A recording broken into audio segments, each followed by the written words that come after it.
just you get to choose. Right? Like here's the scenario. The environment gives us something which can be perceived as negative, can be perceived as not working, can be perceived as problematic. The world's ending. So we get to choose to see it like that, or we get to choose to see it as an opportunity. So clearly that it's my responsibility now to do that for other people. If I have information and other people's success is my success and vice versa. Because you know what, like the challenges or the roadblocks are the journey themselves. There's no big things. It's all little things compounding on top of each other.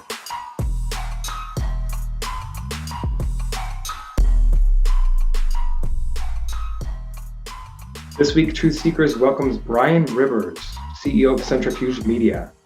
As CEO and sought-after business consultant, mentor, speaker coach, and visionary producer, Brian splits his time between traveling the globe to meet with clients and returning to Centrifuge headquarters to lead and develop his ever-expanding in-house team. Outside of Centrifuge, Brian enjoys spending time with his wife and his two daughters. He enjoys traveling for work and pleasure, loves to exercise and play golf. He is a coffee and wine connoisseur and has mastered the art of gourmet homemade pizza. What's it like being a CEO of 16 years, navigating the virtual environment we find ourselves in today? How do we instill emotion and compassion from behind a screen? What are the very best parts of our virtual environment that we'll hang on to when it's safe to go back to the office? These are questions and more we'll ask Brian. Welcome to Truth Seekers. Welcome everybody to another episode of Truth Seekers. We have Brian joining us today. I'm excited to introduce Brian because we have some similarities in some of our pre-show discussions. We talked about having a background in business development, missing something or feeling unfulfilled in a bit of that work, and then pursuing a passion. And as we sit here today, Brian's been the CEO of his company for 16 years, so super excited to introduce him and bring him on the show. Yeah, thanks, Josh. Appreciate it. Really excited to be with you guys today.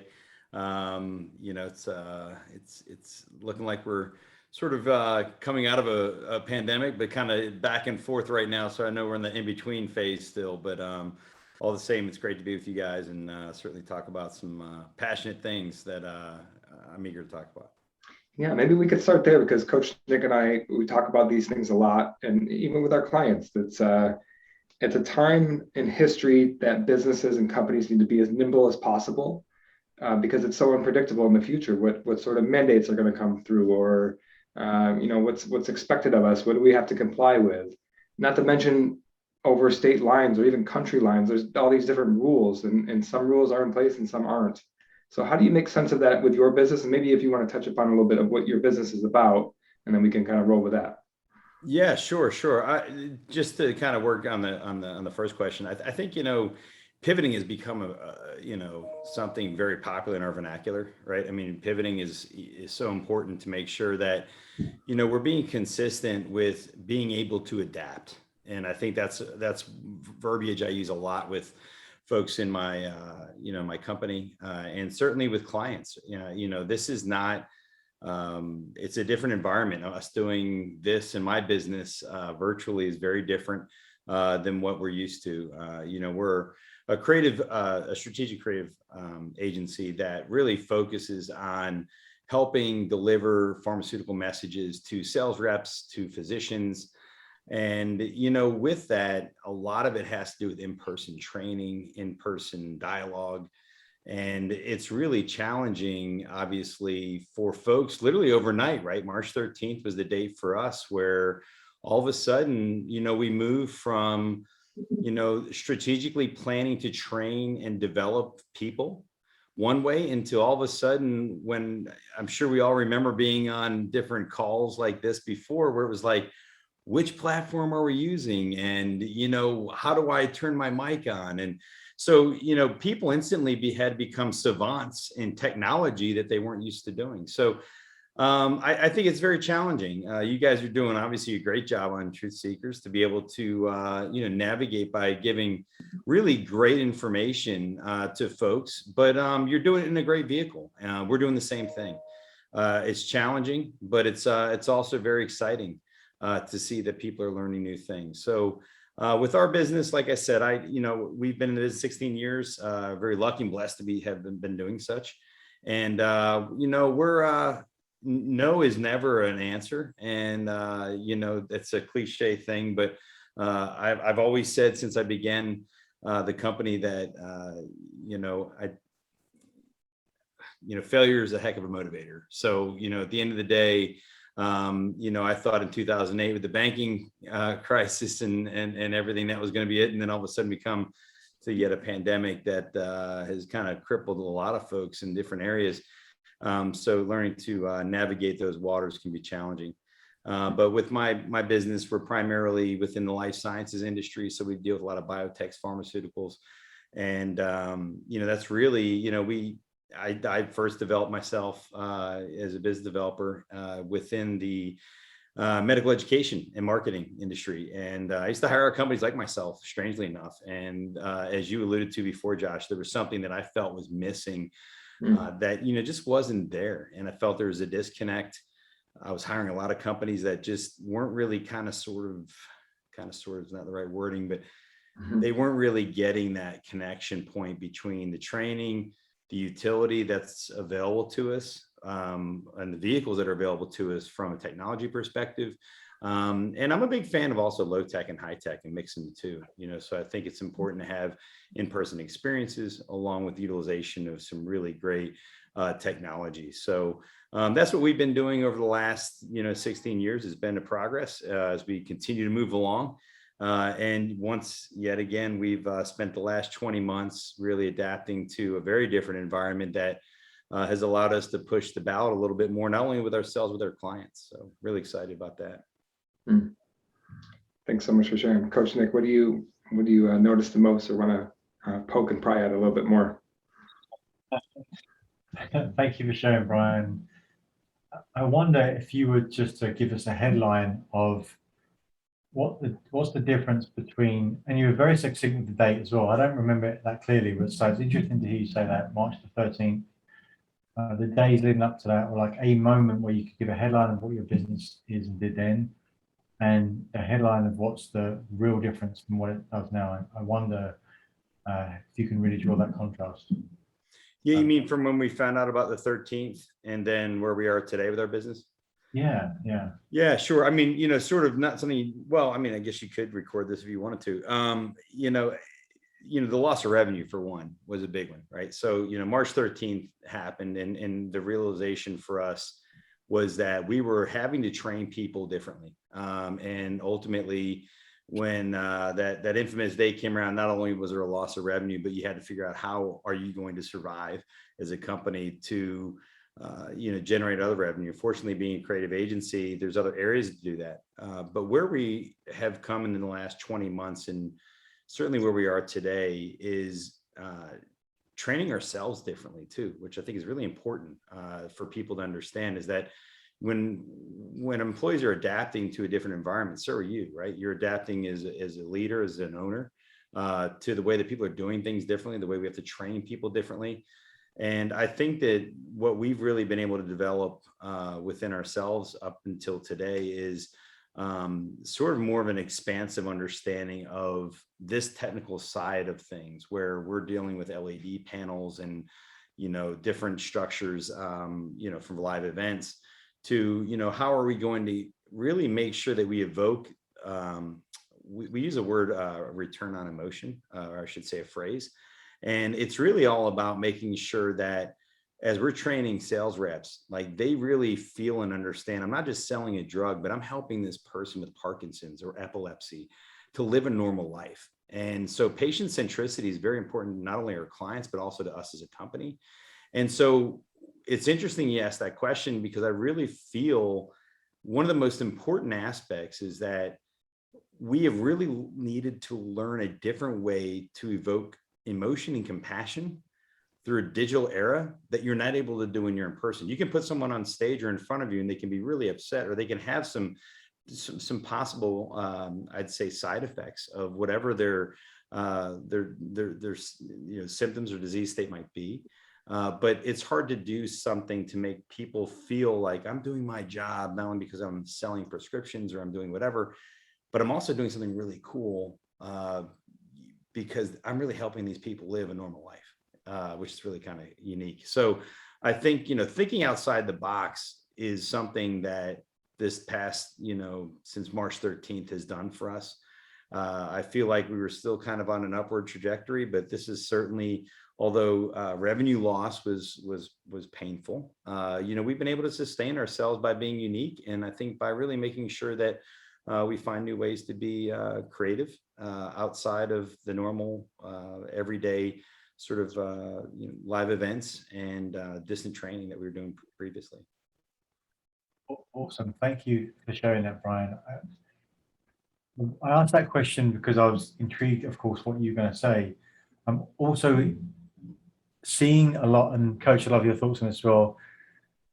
Opportunity because of what's happened, right? You said like failure is a good motivator, and there's leverage in everything that's happening, right? And what's come up a few times, come up today with clients recently, is that feeling the effects of having a challenge of bringing people in, getting people to work for them, especially where they're looking for a lot of volume and maybe like slightly lower paying roles, type of jobs. But since that is the same for everyone, right? What I've seen is people lean into that and say, actually, well, look, how can I? Because the baseline belief is that if I have a good company and a good product, people are going to want to work here. It's not going to be for everyone. But that's good because I don't want everyone. I want the right people. And so what I've seen from that perspective is that, okay, maybe the volume is down, but the people that are coming in are more likely to stay. And because they've changed like how they're paying these people, what sort of incentives there might be, focused on the people side and the element of creating a path for them. So I just wanted that from you, Brian. Do you feel like that's different in your business now? Whereas before, like you still said you're going up on the trajectory, but like now it's like it's different because you've had to be. But like, can it be possible that now it's better because it's more even deeper, authentic because it was washed more? Yeah, such a great question. Really great question. I think it's a yes and a no answer. And I think it's also followed up by, I think we have to see, right? Because, at the end of the day, I couldn't agree more with you that I think we have seen that people that want to be a part of a new, something new, period, is awesome, right? And that's something that's great. I like being a part of a smaller entity. We're 23, 24 full-time folks. In the height, we were at about 30. And I think that, that brings a different element, right? Because you're a Swiss Army knife in a company like that, where you have a lot of utilities at hand and you're able to really you're not a number, you're able to really grow. And what I've promoted a lot within the company is you can have any seat you want, including mine. Right. I mean, I'm a big believer of like, it's never feared me to surround myself around people smarter than I am. And, I know my deficits better than anyone. I think we all do. If we really look inside ourselves, as a business owner, I know what I'm not good at. I know what I'm real good at, and I know what I'm really not good at. And I'm going to make sure that I fill those gaps. So when you talk about the hiring, it's so interesting that I agree with you. I think that we're finding people really want to find a home that they can grow and develop, and it might be better for us. On the flip side, I think one of the things that's challenging in our space, and I think it's actually true across the United States and probably maybe globally, is, the fact that this work at home and folks that are coming out of school, this is almost the norm, right? We've had people say we're in the middle of hiring two positions right now in preparation for what we see is coming down in the future. And we hear a lot of, well, is this a partial work from home? Is this a remote job? We're a very collaborative company. And I believe that the creativeness happens through a lot of collaboration. And this is great, but we get, 10 more people on this call. Somebody's not going to get that time in, right? And someone's not going to feel comfortable behind the camera. Someone's not going to feel as comfortable to maybe have that one-off with you, just to say, hey, this is what I was thinking. I didn't want to bring up in the meeting. I think there's a lot lost not being in person. So yes, I do think that there's elements of today's world that's making people more driven to succeed for themselves in different ways that they were never able to before, because it's kind of leveled the playing field, to be quite honest. But then there's another way too, where I think we have to see what happens, because, for us, I think there's still a place for some work at home. We've adapted a little bit where we are 4 days in the office. Fridays are work from home.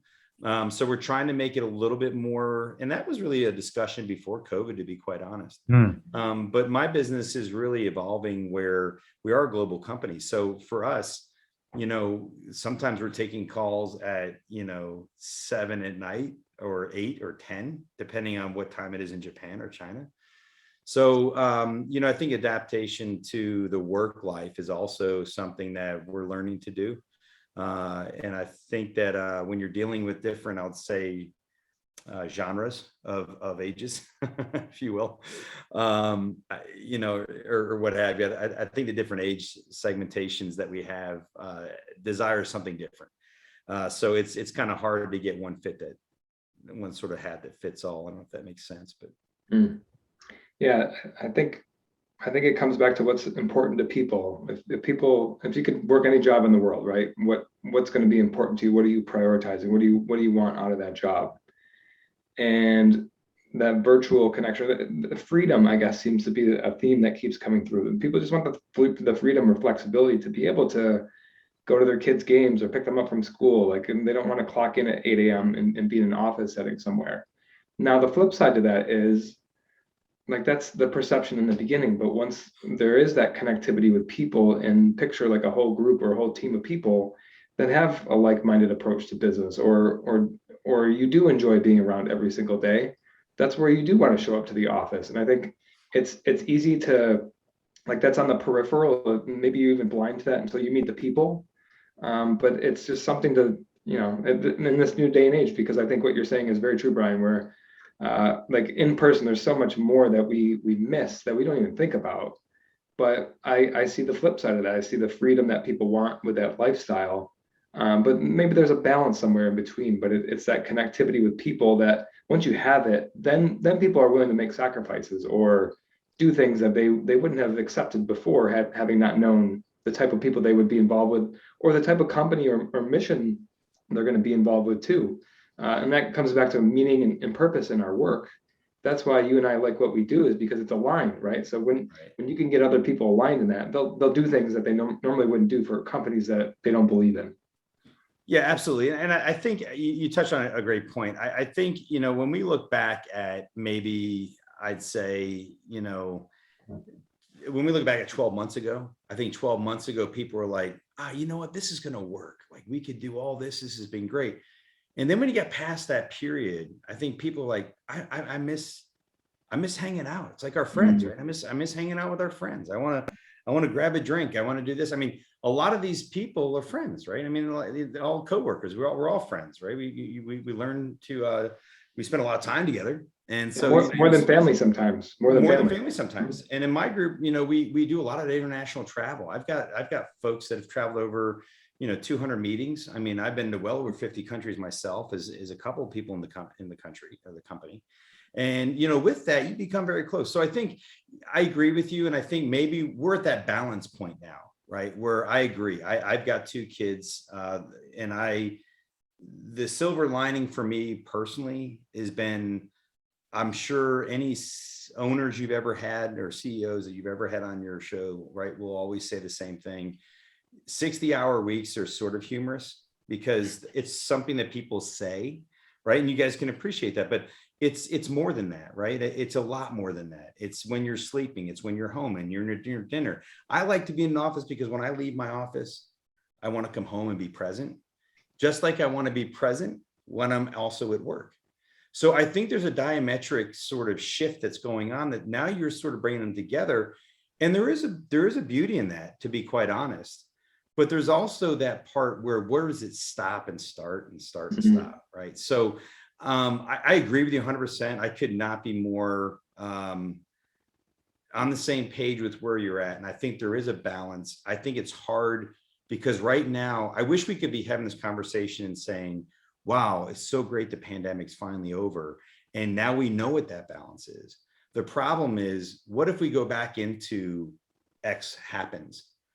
Right. I think people are going to be like, listen, I'm done with this. I'm done with, it's always going to be here. Right. I can do pitches now. We can do a lot of different things that I think are extremely beneficial, but there's an element to, like you said, there's a balance. some stuff you can't replace the in-person. And to be quite honest, I don't think we do is humanity. So not to make such a profound statement for humans, but We love the profound statements. We want to get deep. That's what it's about, right?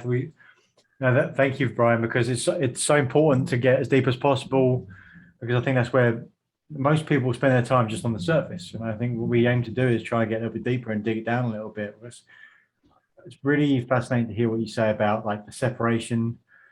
I believe the biggest thing that we should be trying to do all the time is to think through the journey that we're on. If I continue down this path, where will I end up? What's my destiny if I keep going? What's my destination? And what the pandemic has helped, and I use that word purposely, do in some circumstances is to push us to the end of that destination quicker, or allow us to be more aware of what that destination will be, and therefore create more leverage or pain of making a change. Yeah. Right? And so I think that Absolutely. you talk about the separation between like environments, and like definitely does that for us. Like I spent 20 years working in the corporate world, and it's amazing to see certain things from certain people. Right? But think about it, traditionally you come out of college or wherever you've had your first job, and you get pushed into this, and you're like, okay, you show up at this point and you do that, and then you do that, and then you go home. And that cadence is a style from whatever that company is, whatever that office is, and you just get in it and follow it because it exists. You don't challenge it necessarily. You say, okay, I want to be part of this, and I'll just follow it along. So we start to just do that, and then so the environment dictates how we do it. So I guess the question is to now, but now we are like in this place of balance that you talk about coming out of it. I think the question to ask is like, what do we want it to be, like individually, and as business owners, what do we want our business to look like? What type of business do we want to run? And I think that's for me the big opportunities to say, like, if I could have it any way I want it to be, what's the best case scenario here, and then I can optimize for that, knowing that there's obviously some stuff in the macro environment that might not be there. Plus, it might take a time to get there. But for me, that's like the biggest thing that jumped out when you shared that, because that's exciting for me. Yeah. Because it's like a reminder that like we can do whatever we want, right? And as business owners, we know that anyway, right? Like think about the things that exist in this world, Brian, that wouldn't have existed at all, and the people that you've touched, like the part of your company and part of your clients, I just wouldn't have got any of the value that they have and things that they've done and discovered and created for themselves. The parts of their life you can't even fathom if you didn't do it. And so, like, if we're in charge of all that stuff, so I think it's just a great way to get back to that and play deeper and really ask the questions that make the difference. Absolutely. No, I very well said. I agree. I'm inspired by your take on it, to be quite honest, Nick. And I think that, where we go from here too, as we ask ourselves that, I think, what's so important for me is that, we just build the right ship, right? The best ship we possibly can. You point it in the right direction, and, that's it. I mean, even before the pandemic, we would do, I do quarterly meetings, and, I quit showing all my racetracks of growth and net profit. That wasn't as important anymore, because it's like, listen, this is what we're going to do. We're going to do some really kicking stuff. It's going to be awesome. And we're going to make sure that we're as prepared as we possibly can, knowing that it's always a duck on a pond. It's going to be like this underwater, but we're just going to keep gliding, right? And we're just going to keep gliding. And so we want to just make sure we continue to go forward. We might go sideways a lot more than we may like to, just as long as we're not going backwards, right? And the pandemic was probably the first test for a lot of us, where there was literally a month where all we were doing was processing cancellations and returning cash, right? So that was the first backwards I'd ever felt. And my first thing was, that whole, fear of failure kicks in. You're like, you got to figure something else out. So I think, the pivoting is so important. The adaptability, I think, building the right ship. And that's what we're trying to do now too, for us, is just, let's make sure that we're prepared for what we've learned now. And the biggest thing that I keep telling my clients that I think is a profound thing for us in our world and in all of our together collectively, and especially my industry, is that I don't want the last 20 months of the virtual meetings, the virtual learning, to end, because engagement has been more challenging than it's ever been in our lifetime, to be quite honest. Right? I mean, if you thought it was hard to engage people in person, good luck behind a camera, right? So we pushed the ballot by doing so many different things that were making people grab their attention, whether it was, we did live cooking shows. We brought them on, like randomly guests on to also show us what they were cooking. And then we brought in a social media influencer that basically made parodies of a lot of the agenda items and blah, blah, and it became, we made it like it was a show. It was literally a talk show. And people dug it, and so I said, when we go back to the live setting, there's so much that we've learned, it can't be lost. Like, let's turn it up on its ear and let's continue to do that. Like, when we get back in person, let's not do the same thing. Let us continue to push the ballot, because adult learners are now learning differently. So let's make sure that that's our biggest opportunity. And I feel like we can express it in different ways with different vehicles. But when we get back in person, we can certainly take things that we've learned, carry them over, and make them even more profound moving forward in the future. So to me, I'm psyched about that part. The pandemic I could have done without, but besides that, but it has allowed a lot of opportunities, Nick, and I agree with you. And Josh, I think you made a lot of great statements in the beginning, and I alluded to that. So. And that's going to be my takeaway. The combination of what you just mentioned, Brian, and what Coach Nick mentioned earlier, we're in charge. We have control over this. No matter what happens with the pandemic, or if it's over, if it keeps going, what do we want to create? Let's start with that in mind, of what the ideal version of that looks like. And it sounds like it's keeping some of those things, keeping the cooking show, keeping that, even if we go back to live in-person stuff. But let's have the best of both worlds. Let's create something that people want to be a part of. And maybe that helps solve that hiring problem as well. Yeah, absolutely. Coach Nick, let's go to you with a takeaway, and then we'll finalize with Brian giving the last word here. Really the same. Like, let's see things that happen, and it's the obvious thing right now is the pandemic that everyone is aware of. There's a pandemic. Imagine if you weren't. Like, the point is to take something that's happened that everyone can see, that on the face of it is something that we didn't want to happen, and it could be the worst thing ever, and then going at it with the attitude of, like, not only am I going to get through it, like Brian, to use your metaphor, go sideways, but screw it. Actually, the other side is going to be better than it would have been if we just kept on the same path. Like, maybe the time in between wasn't, but that time is all growth. And from the other side, actually, on the whole, we've come out better. And it sounds like that's where you are, Brian, right? It's like, we know all the stuff we worked before was working great. Now we've got a whole host of tools. And I bet that, like, it allows you to be more flexible, have more agile, and use that word pivot again. So when you're serving your clients now, you've got like more tools on the toolbox. Yeah. So that's the most important thing for me. So I appreciate you sharing what you did today. Awesome. Absolutely. Yeah, no, absolutely. I appreciate you all having me on. This is great. I mean, I think it's great that, this is our vehicle for disseminating information that's so important. And I think, whether we're commiserating or we're celebrating or we're looking at the opportunistic areas for future development and future planning for our companies and for our employees and our people and our friends. It's great that there's information, and I'm serious. It's great to have folks like you that are, bringing people on from different areas to kind of get an idea, because, we the minute you start learning, we're all in trouble, right? So I think this is great. So I really appreciate the opportunity. Absolutely. There's so many other people that could be going through the same thing. Who is this conversation going to help? I have no idea, right? But I know that there are people out there that it's going to help, and that's all we need to know. So yeah, and I mean, how many times did we sit here and honestly, think back to whatever day it was that, I mean, it had to run through somebody's mind, right? Like, this is what, like, it's solemn. I mean, this stinks, and so I agree with you. I think I hopefully things like this do help people.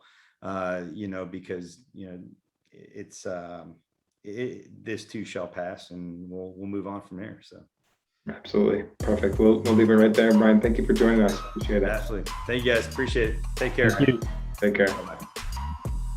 Thank you for watching another episode of Truth Seekers. We appreciate your interaction, so please comment, like, subscribe to YouTube, Apple Podcasts, or Spotify, wherever you get your podcasts. And if you want more, check out some of our links to our masterclass, The Achiever's Mindset, and come join our LinkedIn group. And what do you want to see more of? Remember, we're here to share the simple secrets of successful. So help us do that. What do you want to see? What do you want to see more of? Thanks, and see you again next time.